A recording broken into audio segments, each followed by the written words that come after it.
On a appréhendé ce phénomène uniquement sous l'angle, en France, depuis 2014, du côté des autorités, sectaire. Mmh. L'approche sectaire, évidemment, il faut la prendre en compte, on ne peut pas l'évacuer totalement. Mais on ne peut pas comprendre ce phénomène qu'avec cette approche-là. Mais ça arrangeait tout le monde, parce que ça permettait de dire, ça n'a rien de religieux, donc évidemment pour les sphères politiques, c'est un discours qui est plus facile à faire passer. Et puis ça n'a rien de politique, donc ça évitait aussi d'avoir une réflexion sur, mais si c'est politique, est-ce qu'il y a des choses dans la politique française, dans la politique étrangère, dans l'histoire française qui peuvent expliquer la situation dans laquelle on est? C'est vrai que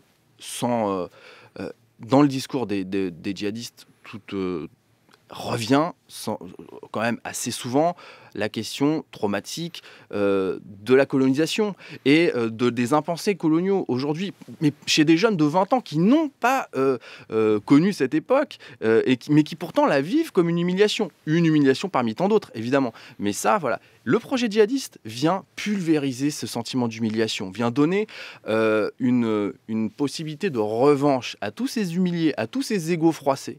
C'est ça, il transforme cette humiliation en un sentiment de surpuissance, de fierté. Il leur permet enfin de relever la tête, ce qui n'était pas le cas jusque-là.